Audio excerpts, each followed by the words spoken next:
सभी मित्रों का लक्ष्य तक चैनल पर स्वागत है। यूपी पुलिस कांस्टेबल री एग्जाम के लिए आज के टॉपिक में हिंदी प्रैक्टिस सेट हम आपके लिए लेकर के आए हैं। 30+ प्रश्नों को हम इसमें देखेंगे। आप भी इन प्रश्नों को लगाएं, अपना उत्तर भी कमेंट करके जरूर बताएं। यदि आप नए साथी हैं तो चैनल को सब्सक्राइब जरूर कर लें। पहला प्रश्न है, जो आधी अवधि तक काम करता है उसे हम क्या कहते हैं? जो आधी अवधि तक काम करता है, उत्तर ऑप्शन नंबर बी अर्धकालिक, उसे अर्धकालिक कहा जाता है। आगे का प्रश्न है, देखेंगे निम्न में से कौन सा शब्द तत्सम नहीं है? इनमें से जो कौन सा शब्द है वो तत्सम नहीं है या संस्कृत शब्द के समान नहीं है? इसका उत्तर ऑप्शन नंबर है किशन। जो किशन शब्द है ये कृष्ण से बना हुआ है। जो कृष्ण शब्द है ये तत्सम है। अब तत्सम कृष्ण से बना हुआ है, किशन ये तद्भव हुआ, जबकि कट, कर्क और कृषका है, ये जो तीनों शब्द हैं ये तत्सम है। आगे प्रश्न देखेंगे, नवीन शब्द का कौन सा प्रत्यय है? इनमें से जो नवीन शब्द है इनमें से इसका प्रत्यय कौन सा है? इसका उत्तर ऑप्शन नंबर डी ईन। जो नवीन शब्द है नव प्लस ईन, नव प्लस ईन हो जाएगा। जो ईन है यहाँ पर इसका प्रत्यय बन जाएगा। आगे प्रश्न देखेंगे, मागधी अपभ्रंश से संबंधित भाषा कौन सी है? इनमें से कौन सी भाषा है जो मागधी अपभ्रंश से संबंधित है? उत्तर ऑप्शन नंबर है बंगला। जो बंगला भाषा है वो इससे संबंधित है। आगे प्रश्न, अंगारों पर पांव रखना मुहावरे का अर्थ है। अंगारों पर पांव रखना, इस मुहावरे का अर्थ क्या होगा? उत्तर ऑप्शन नंबर डी बहुत बड़े जोखिम का कार्य करना, ये इसका उत्तर होगा। अंगारों पर पांव रखने का मतलब बहुत बड़े जोखिम का कार्य करना। आगे प्रश्न देखेंगे, संपन्न का विलोम शब्द क्या होगा? संपन्न का जो विलोम शब्द है उल्टा क्या होगा? उत्तर ऑप्शन नंबर सी विपन्न, इसका एकदम उल्टा विपन्न हो जाएगा। आगे प्रश्न है, राशि शब्द का अनेकार्थी शब्द है। इनमें से जो राशि शब्द है इसका अनेकार्थी शब्द कौन सा है? ढेर या पुंज और समुच्चय, ये जो तीनों शब्द होते हैं, उत्तर ऑप्शन नंबर डी उपरोक्त सभी हो जाएगा। ये तीनों शब्द राशि के अनेकार्थी शब्द होते हैं। आगे प्रश्न है, सभा में 20 लोग थे, इसमें विशेषण कौन सा है? सभा में 20 लोग थे, 50 लोग थे या सैकड़ों या हजारों लोग थे, इसमें विशेषण कौन सा है? उत्तर ऑप्शन नंबर डी अनिश्चित संख्यावाचक। इसमें जो संख्या दे रखी है वो निश्चित नहीं है। 20 लोग थे या 50 लोग थे या 20 लगभग में चला गया है, जो संख्या का शब्द है अनिश्चित संख्यावाचक होगा इसमें। आगे प्रश्न देखेंगे, निम्न में से शुद्ध शब्द है, इनमें से जो कौन सा शब्द है वो एकदम शुद्ध है? जो घनिष्ठ है, घनिष्ठ लिखा हुआ है, जो कि घनिष्ठ होता है तो ये अशुद्ध है। जबकि यहाँ पर जो तिथि है इसमें बड़ी की मात्रा नहीं आएगी, तिथि होता है, तिथि। सी उत्तर सही हो जाएगा। प्रज्वलित, जो प्रज्वलित शब्द है ये एकदम शुद्ध है। यहाँ पर जो डी है विभीषिका, यहाँ विभीषिका नहीं होता है, विभीषिका होता है, विभीषिका। इसलिए ये जो शब्द थे तीनों ये गलत हैं। जो प्रज्वलित है ये एकदम शुद्ध शब्द है। आगे देखेंगे, निम्न में से कौन सा शब्द स्त्रीलिंग है? इनमें से कौन सा शब्द है स्त्रीलिंग है? किसी भी शब्द को पहचानने के लिए वो पुल्लिंग है या स्त्रीलिंग है, उससे संबंधित कोई वाक्य बनाइए, पता चल जाएगा कि वो स्त्रीलिंग या पुल्लिंग है। यहाँ पर आप देखेंगे रोटी, आपने रोटी खा ली, एक वाक्य बन रहा है इससे, तो रोटी है वो स्त्रीलिंग हो जाएगा। जो हीरा मोती होते हैं ये सब पुल्लिंग में आते हैं, या पीतल या पहाड़ ये पुल्लिंग शब्द है। आगे प्रश्न देखेंगे, निम्न में से कौन सा शब्द द्वंद्व समास का उदाहरण है? इनमें से कौन सा शब्द है जो द्वंद्व समास का उदाहरण है? उत्तर ऑप्शन नंबर डी चाचा या चाची, सुख दुख, ये जो शब्द होते हैं ये द्वंद्व समास के उदाहरण होते हैं। आगे प्रश्न देखेंगे, एक पंथ दो काज मुहावरे का अर्थ है। एक पंथ दो काज करना, इस मुहावरे का अर्थ क्या हो जाएगा? उत्तर ऑप्शन नंबर सी एक काम से दो काम पूरे हो जाना, या एक काम से दोहरा लाभ प्राप्त करना। एक पंथ दो काज का मुहावरे का अर्थ हो जाएगा।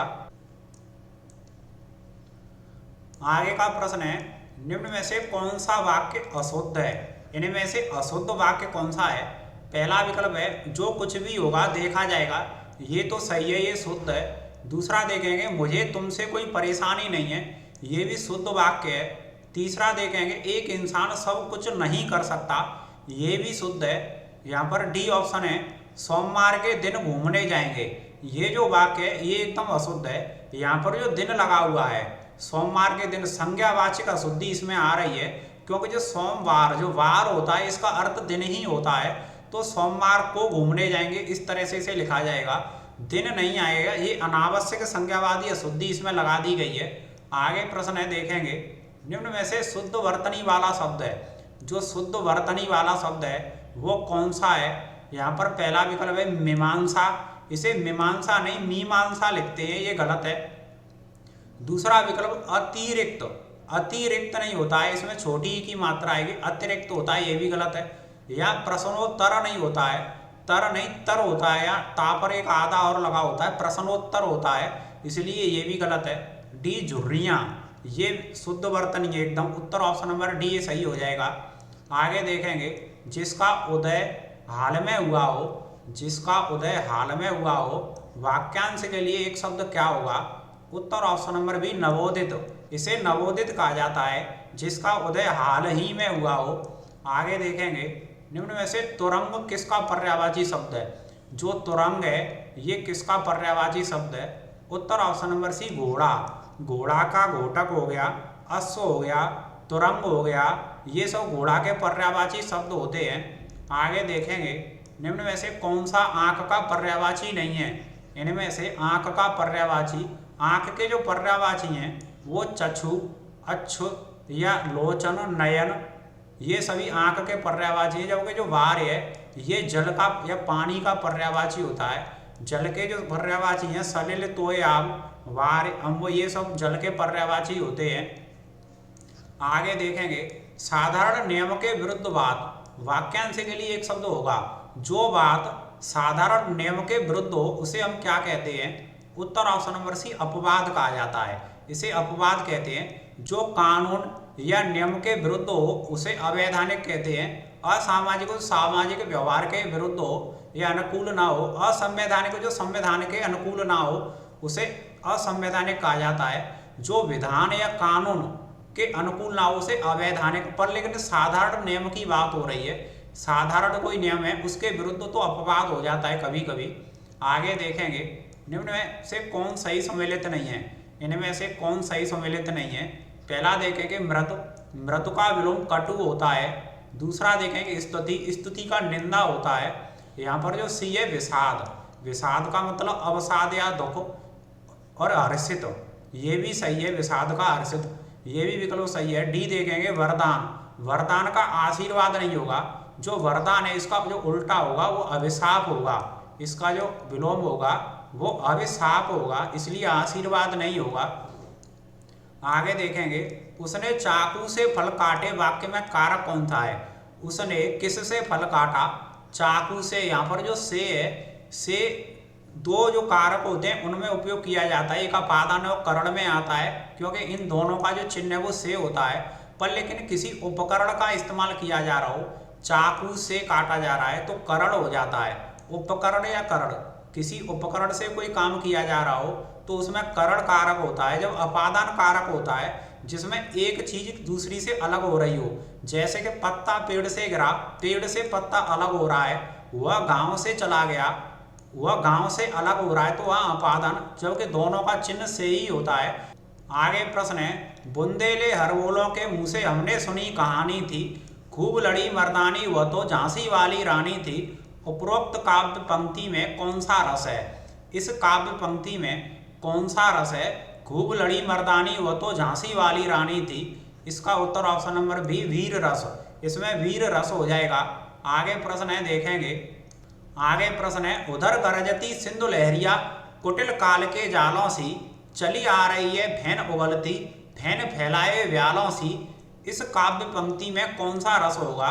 यहाँ पर जो सिंधु है, सिंधु का मतलब समुद्र हो जाता है, और उसकी जो लहर है वो काल के समान उफान लेकर के आती जा रही है। इस काव्य पंक्ति में कौन सा रस है। उत्तर ऑप्शन नंबर डी भयानक, इसमें भयानक रस होगा। आगे प्रश्न है देखेंगे, सोरठा के विषम चरणों में कितनी मात्रा होती हैं। सोरठा में 4 चरण होते हैं, जबकि जो विषम चरण होते हैं वो पहला तीसरा, इन दोनों में 11-11 मात्रा होती हैं। जबकि जो दूसरा और चौथा चरण होता है इनमें 13-13 मात्रा होती हैं, 13-13 मात्रा।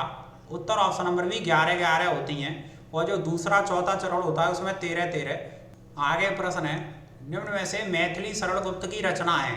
इनमें से मैथिली शरण गुप्त की रचना साकेत पंचवटी, ये रचना यूपी कांस्टेबल के पिछले एग्जाम में ही पूछी गई थी। इनकी सभी रचनाओं को याद रखें। मैथिली शरण गुप्त की जो रचना साकेत, पंचवटी और यशोधरा, ये तीनों रचना उत्तर ऑप्शन नंबर डी उपरोक्त सभी हो जाएगा। आगे प्रश्न है कौटिल्य का विलोम शब्द क्या होगा। जो कौटिल्य शब्द है इसका विलोम, कौटिल्य का अर्थ होता है कुटिलता या टेढ़ापन होता है, और इसका जो विलोम है वो आर्जव होगा। आर्जव का जो अर्थ होता है वो सीधापन होता है या सरलता होता है, इसलिए कौटिल्य का जो विलोम है वो आर्जव हो जाएगा। आगे प्रश्न है सूरदास मुख्यतः किस भाषा के कवि थे। जो सूरदास थे वो इनमें से किस भाषा के कवि थे। इसका उत्तर ऑप्शन नंबर डी ब्रजभाषा, ये ब्रजभाषा के प्रसिद्ध कवि थे सूरदास।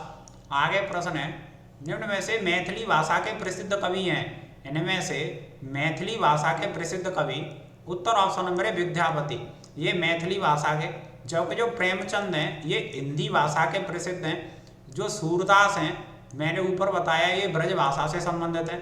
तुलसीदास हैं ये अवधी भाषा के प्रसिद्ध कवि थे। आगे प्रश्न देखेंगे गुनाहों का देवता उपन्यास के लेखक कौन है। गुनाहों का देवता इस उपन्यास के लेखक उत्तर option number B Dharamvir Bharati, Dharamvir Bharati इसके लेखक हैं। आगे प्रश्न है तरड़ी का अर्थ है। जो तरड़ और तरड़ी है इसका अर्थ क्या होता है। जो तरड़ी होती है इसका अर्थ होता है नाव, इसका अर्थ नाव होता है। और जो तरड़ होता है तरड़, इसे सूर्य को हम कहते हैं या सूर्य को तरड़ भी कहते हैं, इनको आप याद रखें। आगे प्रश्न बीजक किसकी रचनाओं का संग्रह। जो बीजक है ये किसकी रचनाओं का संग्रह है। उत्तर ऑप्शन नंबर बी कबीर, ये कबीर की रचनाओं का संग्रह।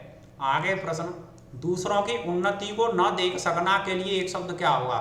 जो दूसरों की उन्नति को नहीं देख सकता इसके लिए एक शब्द उत्तर ऑप्शन नंबर ईर्ष्या, वो ईर्ष्यालु व्यक्ति होता है जो दूसरों की उन्नति को नहीं देख सकता। आगे प्रश्न है मितभाषी शब्द किस वाक्यांश के लिए उपयुक्त है। जो मितभाषी है, मितभाषी शब्द किस वाक्यांश के लिए, इसके लिए जो वाक्यांश है वो कौन सा होगा। उत्तर ऑप्शन नंबर बी जो कम बोलता है, जो कम बोलता है उसे हम मितभाषी कहते हैं। आगे प्रश्न किस वाक्य में अपूर्ण वर्तमान काल है। जो हो रहा है, जो चल रहा है या रहा है रहिए आते हैं वो अपूर्ण वर्तमान में आता है। उत्तर ऑप्शन नंबर बी वह पढ़ रहा है, वह खेल रहा है, नाच रहा है, दौड़ रहा है, ये सभी अपूर्ण वर्तमान के उदाहरण हैं। आगे प्रश्न है उसे हम देखेंगे वाचाल का विलोम शब्द क्या होगा। जो वाचाल है इसका जो विलोम है वो क्या हो जाएगा। उत्तर ऑप्शन नंबर डी मूक, मूक का मतलब होता है गूंगा, वाचाल का मतलब होता है बहुत अधिक बोलने वाला, इसका जो विलोम है वो मूक हो जाएगा। आगे प्रश्न देखेंगे जो कठिनाई से मिलता है के लिए एक शब्द क्या होगा। जो कुछ हमें कठिनाई से मिलता है, अब इसके लिए एक शब्द, इसका उत्तर ऑप्शन नंबर डी दुर्लभ, जो कठिनाई से मिलता है इसके लिए एक शब्द दुर्लभ हो जाएगा। इसी तरह हिंदी के और भी प्रैक्टिस सेट हम आपके लिए लेकर के आते रहेंगे। जीके जीएस के टॉपिक वाइज भी क्लास देखना ना भूलें। मानस का अभिरुचि की मोस्ट इंपोर्टेंट क्लास भी आपको चैनल पर देखने को मिलेंगी। यदि आप नए साथी हैं तो चैनल को सब्सक्राइब, वीडियो को लाइक शेयर करना ना भूलें। एंड तक देखने के लिए बहुत बहुत धन्यवाद।